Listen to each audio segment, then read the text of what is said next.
조갑제 TV 시청자 여러분 안녕하십니까? 2021년 4월 17일 새벽 3시입니다. 어제 미국에서 있었던 미 의회 톰 렌토스 인권위원회 청문회에서 한국의 문재인 정권이 도마 위에 올랐습니다. 문재인 정권이 추진한 이른바 대북 전단금지법이 가지고 있는 반민주성, 그리고 북한 응당 정권에 굴종하는 문재인 정권의 특징, 그리고 한국의 인권 문제, 그리고 한국의 시민적 자유를 억압하는 문제 등이 총체적으로 거론되었습니다. 그런데 어제 등장한 아주 흥미로운 이 단어 하나가 있었습니다. 이 학술계에서 사용하는 단어가 정치적 용어로서 어제 처음으로 등장했는데, 그게 사우스 코리아스 디모크라틱 디케이라는 말입니다. 한국 민주주의의 붕괴라는 뜻입니다. 여기서 디케이라는 말은 부패라는 말로도 쓸 수가 있고 쇠락이라는 말로도 쓸 수 있는데, 정확한 용어는 붕괴라는 뜻입니다.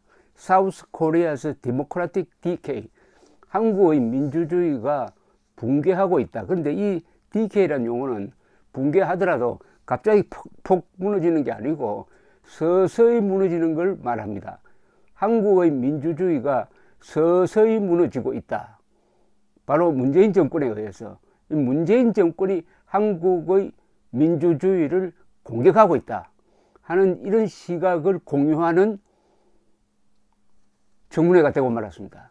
더구나 여기에 등장한 미국 국회의원들이 바로 사우스 코리아에서 디모크라틱 디케이라는 말을 쓰기 시작을 했습니다. 어제 청문회가 의미는 워싱턴에서 비로소, 미국 의회에서 비로소 문재인 정권의 위험성, 문재인 정권의 반민주주의적 행태를 공유하게 되었다는 겁니다. 이게 미칠 파급 효과는 만만치 않습니다. 그것을 가능하게 한 것은 대북 전단금지라는 아주 미국 사람들이 보면은 해괴망측한, 그러니까 히틀러와 똑같은 김정은을 보호해 주기 위해서 북한 주민들에게 정보를 제공하는 것을 범죄로 여기는 미국 사람들이 가지고 있는 인권의식에서 보면은 도대체 허용될 수도 없고, 이거는 히틀러 시대를 연상시키는 일종의 만행이죠. 그것이 바로 어제 미 의회 청문회를 뒤흔들었고, 그 문제의식을 집약한 것이 사우스 코리아스 디모크라틱 디케이라는 말입니다. 이것은 용어가 이런 뜻입니다. 합법을 가장해 가지고 민주적 제도와 그 내용을 붕괴시키는 겁니다. 민주적 제도라고 하면은 삼권 분립, 특히 사법부의 독립, 언론의 자유, 공무원들의 정치적 중립, 이런 거죠. 이것을 공격을 하고, 그 다음에 내용이라고 하면은 헌법에 있는 우리 국민들의 기본권, 언론 자유, 사유재산권의 자유, 그리고 선거의 자유, 뭐 이런 겁니다. 이것을 서서히 무너뜨리는데, 그 무너뜨리는 방식을 합법을 가정한다는 거죠. 입법을 통해서 지금 문재인 정권이 하고 있는 게 바로 여기에 정확하게 들어맞는다는 겁니다. 사우스 코리아에서 디모크라틱 디케이, 디모크라틱 디케이라는 이 학술 용어가 2010년 무렵부터 많이 쓰이는데 주로 베네수엘라를 설명할 때 씁니다. 베네수엘라의 차베스 마두로가 민주적으로 작동하던 베네수엘라 정치 제도를 독재로 바꾸는 과정에서 쓴 수법을 설명할 때 데모크라틱 디케이라고 하는데, 그 틀을 가지고 문재인 정권의 행태를 설명하기 시작했다. 그러니까 베네수엘라의 전단계다, 이런 뜻이죠. 그런데 우리나라에서 이 데모크라틱 디케이라는 말, 한국 민주주의 붕괴라는 말을 처음 소개한 사람은 누구냐 하면은 마이클 그린 전략국제문제연구소, 미국에 있는 싱크탱크입니다. CSIS 선임 부소장입니다. 작년 12월 18일자 중앙일보에 게재한 칼럼에서 이런 맥락 속에서 이 말을 소개를 했습니다.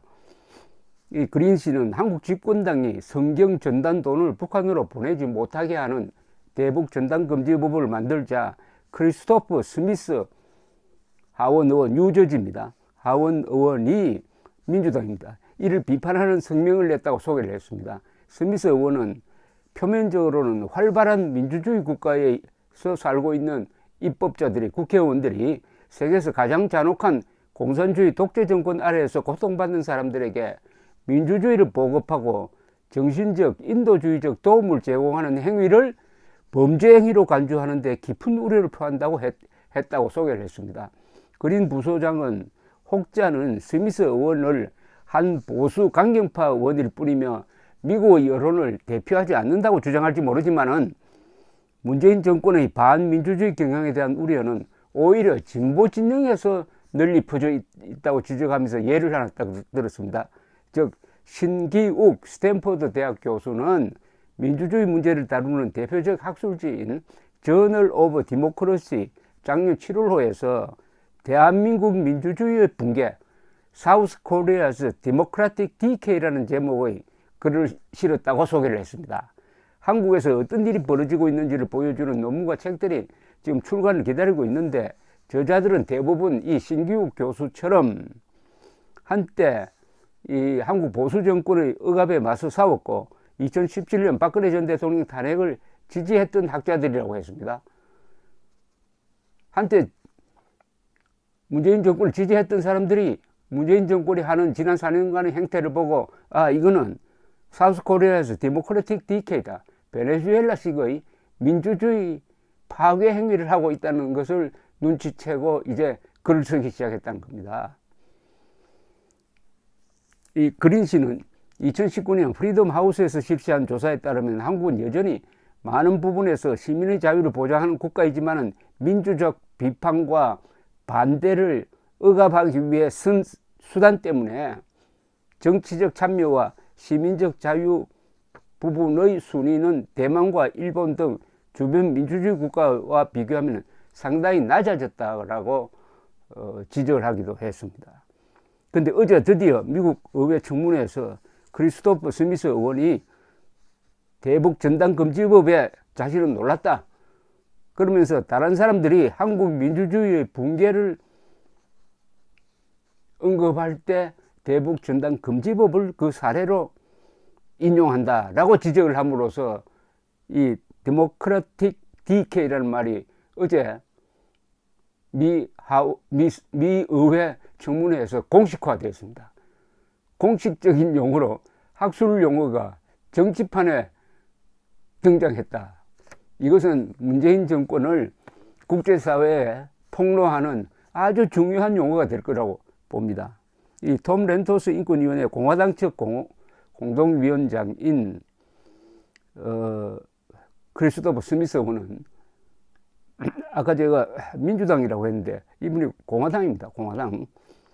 한국의 시민적 정치적 권리, 한반도 인권에 대한 시사점을 주제로 한 어제 화상 청문회 모두 발언에서 현재 한국 헌법재판소가 심리를 진행 중인 대북 전단 금지법은 한국 헌법은 물론이고 시민적 정치적 권리에 대한 국제 규약에 따른 표현의 자유를 또한 부당하게 침해하는 것이다. 그러니까 국제 규범도 위반하고 있다는 겁니다. 한국 헌법도 위반하고, 그리고 자신이 정말로 걱정하는 것은 한국 정부가 북한과 중국의 인권 문제에 대한 태도도 과거와 달리 완전히 후퇴하고 있다. 이 점이 아주 문제스럽다. 특히 북한의 핵무기를 억제하기 위해서는 인권 문제는 좀 접어두어야 한다는 논리에 대해서 자기는 걱정하고 있다고 했습니다. 이 문재인 정권이 주장하는 논리가 이거죠. 북한의 핵 문제를 해결하기 위해서는 그게 급하니까 인권 문제를 거론해서는 안 된다고 하면서 사실은 북한의 핵 문제에 대해서도 전혀 관심도 없고 오히려 북한의 핵 무장을 도와주는 역할을 하면서 북한 인권 문제도 같이 덮어버리는, 북한 인권 문제도 덮어버리고 북한의 핵 문제도 덮어버리는 그러니까 북한 노동당 정권이 국제사회에서 가장 골칫거리로 가장 규탄 대상이 되고 있는 게 핵무장과 인권 탄압인데 문재인 정권이 그 두 개를 다 덮는데 참여하고 있다. 이게 걱정이다. 라는 말을 했습니다. 민주당 측 공동위원장인 제임스 맥거번 하원 의원도 대북전단금지법의 개정을 촉구했습니다. 국회가 그 법을 고치길 바란다. 라는 이야기까지 했습니다. 이 데모크래틱 DK의 이 학문적 정의는 이렇습니다. 자유민주헌법체제의 구조와 내용을 서서히 무너뜨리는 행위로서 쿠데타나 또는 이 전쟁처럼 급속한 민주주의 파괴와는 다르다. 서서히 진행되는 민주주의 파괴 행위. 지난 4년 동안 서서히 진행되었던 문재인 정권의 대한민국과 민주적 제도에 대한 총공격. 이런 게 바로 데모크래틱 DK의 예다 이거죠. 근데 한국 경우에는 단순히 자유민주주의를 붕괴시키는 방향으로만 가는 게 아닙니다. 자유민주주의를 붕괴시키더라도 국가를 보존하는, 국가에 대해서는 손을 안 대는 방법이 하나 있어요. 그러나 문재인 정권이 하고 있는 것은 대한민국의 국가와 체제를 동시에 공격을 하고 있습니다. 즉 대한민국도 공격하고 민주주의도 같이 공격합니다. 민주주의를 뒤엎는 것은 이것은 반체제죠. 자유민주주의를 뒤엎는 것은 반체제입니다. 그리고 대한민국을 공격하는 것은 이적행위입니다. 이적행위. 그러니까 대한민국과 북한 노동당 정권과 충돌하는 부분에 가면은 특히 군사적, 외교적, 이념적 이런 부분에서 문재인 정권은 거의 대부분의 경우에 김정은 정권 편에 서서 대한민국을 부정하고 대한민국을 공격하고 대한민국 국민과 국군을 약화시키는 쪽으로 하고 있으니까 이것은 데모크라틱 DK일 뿐만 아니라 데모크라틱 트리즌, 민주적으로 하는 합법을 가정해서 하는 반역이다 이렇게 되는 거죠. 그러니까 이중 위험입니다. 국가에 대한 반역이고 자유민주주의에 대한 반역 행위를 동시에 하고 있으니까 이것은 여적죄에 해당한다는 말이 일리가 있습니다. 여적죄. 적과 손을 잡고 대한민국에 항적하는 자는 사형에 처한다 이렇게 되어 있거든요. 여적죄. 영어로는 하이 트리전. 그리고 옛날 우리 조선시대에는 대역죄라고 불렸습니다. 문재인 정권이 이 대역죄를 저지르는 것이 아니냐 라고 의심할 권리는 제가 국민으로서 갖고 있습니다. 그런데 국제사회에서 일단 데모크라틱 DK, 사우스 코리아에서 데모크라틱 DK라는 말이 공론화가 됨으로써 그 컨셉으로서 이제 전문가들 사이에서 문재인 정권의 위험성을 제대로 들여다보게 되었다. 이게 이번 청문회의 가장 큰 성과입니다. 감사합니다.